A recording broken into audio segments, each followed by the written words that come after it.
అలాగే చరణ్ కౌశిక్ గారు నమస్తే అండి. నమస్తే నమస్తే. ఎస్, ముందుగా ఏంటి సార్ అంటే ఇప్పుడు ఎప్పటి నుంచో ప్రభుత్వం చర్చలు జరుపుతూ ఉంటుంది కౌశిక్ గారు, కానీ ఈరోజు చూస్తే ఆల్రెడీ ఒక కార్మికుడు మృతి చెందిన సంఘటన చాలా దురదృష్టకరం నిజంగా. అసలు ఏంటి, ఏం జరుగుతుంది అనుకోవాలి? ఈ సమ్మెకు ముగింపు ఎప్పుడు? సార్, ఏదైతే ఆర్టీసీ సంబంధించినటువంటి సమ్మె ప్రారంభమై 2 రోజులు అయిపోయింది ఇప్పటికే. కానీ ప్రభుత్వము త్వరితగతిన స్పందించింది. ఏంటంటే ముఖ్యమంత్రి గారు కావచ్చు, కేబినెట్ కావచ్చు, కాంగ్రెస్ పార్టీ శ్రేణులు కావచ్చు, కాంగ్రెస్ పార్టీలో ప్రతి నాయకులు కూడా స్పందించి ప్రతి సమస్యను పరిష్కారం చూపించాలని చెప్పి కాంగ్రెస్ పార్టీ మీద ఒత్తిడి ఇస్తున్న పరిస్థితి మనం చూస్తాం. కాబట్టి కాంగ్రెస్ పార్టీ ఎప్పుడు కూడా కార్మిక పక్షాన, ఆర్టీసీ పక్షాన ఏనాడు కూడా నిర్లక్ష్య ధోరణితో కానీ, అదే కాకుండా ఆర్టీసీని ఇబ్బందులు నెట్టే ప్రయత్నం కూడా ఈనాడు కాంగ్రెస్ ప్రభుత్వం చేయలేదు. ఆర్టీసీ సమస్యలు పరిష్కరించే ప్రయత్నంలో భాగంగా ఇప్పటికే 29 సమస్యలు పరిష్కరించారు. ఇంకో 3 సమస్యలు మాత్రమే జటిలమైన సమస్యలు ఉన్నాయి. ఆ సమస్యలు కూడా పరిష్కరించే ప్రయత్నంలో భాగంగా ఇప్పటికే కేబినెట్ సబ్ కమిటీ కాన్స్టిట్యూట్ చేశారు. బట్టి విక్రమార్క గారు, అదేవిధంగా శ్రీధర్ బాబు గారు, కోమటిరెడ్డి వెంకరెడ్డి గారు, పొంగులేటి శ్రీనివాసరెడ్డి గారు, పొన్నం ప్రభాకర్ గారు, అదే కాకుండా ఐఏఎస్ కమిటీ 4గురితో కాన్స్టిట్యూట్ చేసి వారు కూడా కార్మిక సంఘాలతో చర్చలు చేశారు. ఇప్పటికే దాదాపు 29 అంశాలు పరిష్కారమైన ఇంకా 3 అంశాలు మాత్రమే పరిష్కారం కాదు. అవి కూడా పరిష్కరించే ప్రయత్నంలో ప్రభుత్వం ముందుకు పోతా ఉంది. ప్రధానంగా ఈ 3 అంశాలకు సంబంధించి ప్రభుత్వంలో ఆర్టీసీ విలీనం కావచ్చు, అదే కార్మిక సంఘాల పునరుద్ధరణ కావచ్చు, తర్వాత ఇంకొక పిఆర్సీ కావచ్చు, ఈ 3 మాత్రమే పరిష్కారం కాలేదు. అది ఈ రోజు ఖచ్చితంగా పరిష్కారం అయితే అని చెప్పేసి భావిస్తా ఉన్నాం.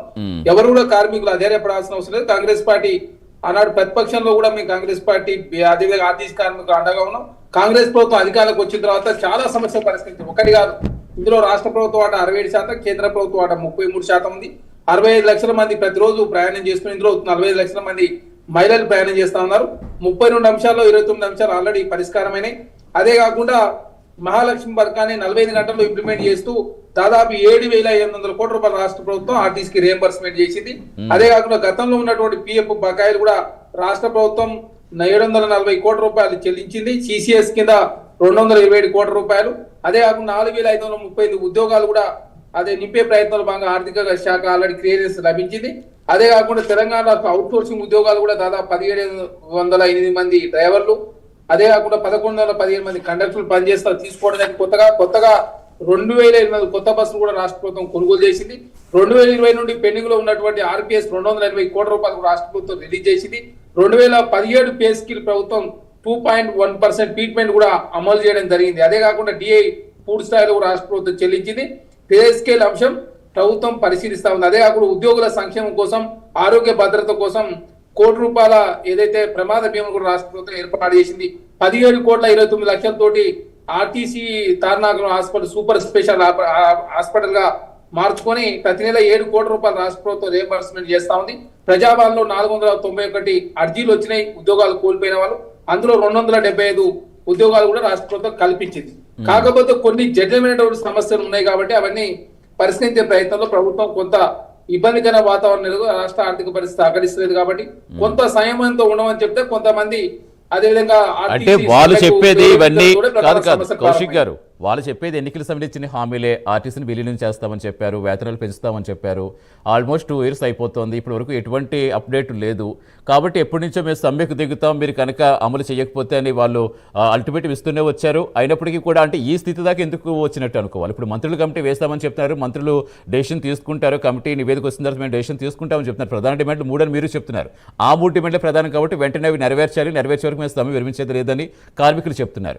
ఇప్పుడు ఏంటంటే ఇప్పుడు వాళ్ళు ప్రాణాల మీదకి వచ్చేస్తున్న పరిస్థితిని చూస్తుంటే మనం అసలు ఎలా చూడాలి? మరి ప్రభుత్వం ఈ రోజు మళ్ళీ చర్చకు వెళ్ళాలా వద్దని మీమాంసలో ఇంకా నాయకులు ఉన్నట్టుగా అర్థమవుతుంది. మనకు అందుతున్న అప్డేట్ ప్రకారం ఆర్టీసీ జేఏసీ నాయకులు ప్రెసిడెంట్ ఏదో చర్చలు జరుగుతున్నారంటే అసలు వెళ్ళాలా వద్దా ప్రభుత్వం జరిపే చర్చలు కానీ, అంటే ప్రభుత్వం పూర్తిగా హామీ ఇస్తే వచ్చే అవకాశం ఉందని వాళ్ళు చెప్తున్నారు. ఆ హామీ ఇస్తుందా సార్? గతంలో కేసీఆర్ గారి ప్రభుత్వంలో కనీసము చర్చలకే పిలవని పరిస్థితి మనం చూసినాం. కోర్టు 4-5 సార్లు స్పందించిన తర్వాత, కోర్టు మొట్టకాయ ఇచ్చిన తర్వాత కేసీఆర్ గారి ప్రభుత్వం స్పందించి, ఇక్కడ ప్రభుత్వము ఎలాంటి కోర్టు కానీ ఇంకోటి మందలించకున్నా కూడా రాష్ట్ర ప్రభుత్వమే మీతో చర్చలు చేస్తాం, సబ్ కమిటీని కాన్స్టిట్యూట్ చేస్తాం, ముఖ్యమంత్రి గారు స్పందించి, మంత్రులు స్పందించి, అధికారుల కమిటీ స్పందించి, కాంగ్రెస్ పార్టీ మంత్రివర్గం స్పందిస్తే చర్చలకే రానని చెప్పడానికి కరెక్ట్ కాదు. ఎందుకంటే చర్చల ద్వారా మాత్రమే సమస్యలు పరిష్కారం అయితే. ఎందుకంటే ఇజ్రాయెల్ ఇరాన్ యుద్ధం కావచ్చు, ఉక్రెయిన్ రష్యా వార్ కావచ్చు, ప్రపంచవ్యాప్తంగానే మనం ఒక దేశం ఇంకో దేశంతో మనం చర్చల ద్వారా పరిష్కరించుకునే ప్రయత్నం చేస్తా ఉన్నప్పుడు రాష్ట్ర ప్రభుత్వం సదుద్దేశంతో అదే ప్రభుత్వంలో ఆర్టీసీ భాగస్వాములుగా ఉండాలని చెప్పి కాంగ్రెస్ పార్టీ కోరుకుంటూ కార్మికుల సంక్షేమం కోసం పనిచేసే ప్రభుత్వం కాంగ్రెస్ ప్రభుత్వం చేస్తున్నప్పుడు చర్చల ద్వారా సమస్యలు పరిష్కారం అవుతాయని చెప్పి భావిస్తారు. గతంలో బీఆర్ఎస్ ప్రభుత్వంలో ముగ్గురు ఐఏఎస్ కమిటీ చేశారు. కానీ ఐఏఎస్ కమిటీలో వాళ్ళు చెప్పింది ఆనాడు కేసీఆర్ గారి ప్రభుత్వంలో మీరు సమ్మె విరమిస్తే తప్ప మీతో చర్చ చేయమని చెప్పారు. మేము కాంగ్రెస్ పార్టీగా మీరు సమ్మె చేస్తేనే మీకు చర్చ చేస్తామని చెప్పినాం. మేము చర్చలకు రాష్ట్ర ప్రభుత్వం సబ్ కమిటీ కాన్స్టిట్యూట్ చేసింది. ఆర్థిక శాఖ మంత్రి బట్టి విక్రమార్క నేతృత్వం వహిస్తారు. పొన్నం ప్రభాకర్ గారు ఆ శాఖ మంత్రిగా పనిచేస్తా ఉన్నారు. కాబట్టి వాళ్ళంతా కూడా సమస్య పరిష్కరించే ప్రయత్నంలో ప్రభుత్వం ముందుకు పోతా ఉంది. ఎప్పుడు కూడా కాంగ్రెస్ ప్రభుత్వం ప్రజల పక్షాన కావచ్చు, కార్మిక పక్షాన వ్యవహరిస్తా ఉంది. కాబట్టి 8 టీచర్ల యూనియన్లకు సంబంధించినటువంటి కూడా పునరుద్ధరించింది రాష్ట్ర ప్రభుత్వం. ఆక్యుపెన్సీ రేషియో కూడా ఆర్టీసీ కాపాడే ప్రయత్నం మహాలక్ష్మి పథకం ద్వారా 69% ఆక్యుపెన్సీ రేషియో 99% అయింది. 35 లక్షల నుంచి 65 లక్షల మంది ప్రయాణికులు పెరిగారు. 2200 కొత్త బస్సులు కొనుగోలు చేసింది రాష్ట్ర ప్రభుత్వం. కాబట్టి 43,373 మంది కార్మికులు పనిచేస్తా ఉన్నారు. కొత్తగా కూడా అదేవిధంగా నోటిఫికేషన్ జారీ చేసి ఇంకొక 5,000 మంది ఎంప్లాయీస్ కూడా పెరిగే అవకాశం ఉంది. అదే కాకుండా గతంలో 36 మంది చనిపోయిన పరిస్థితి మనం చూసినాం. అట్లాంటి పరిస్థితి ఉండొద్దని చెప్పేసి ప్రభుత్వం భావించింది. నిన్న నుంచే చర్చలు, కేబినెట్ సమావేశాలు రాష్ట్ర ప్రభుత్వం స్పందిస్తా ఉంది. కాబట్టి కార్మికులకు అధైర్యపడాల్సిన అవసరం లేదు. చర్చల ద్వారా మాత్రమే సమస్య పరిష్కారం అయితే చెప్పి కాంగ్రెస్ ప్రభుత్వం భావిస్తా ఉంది. కాబట్టి చర్చల ద్వారా సమస్య పరిష్కరించే ప్రయత్నాలు ప్రభుత్వం ముందుకు పోతా ఉంది.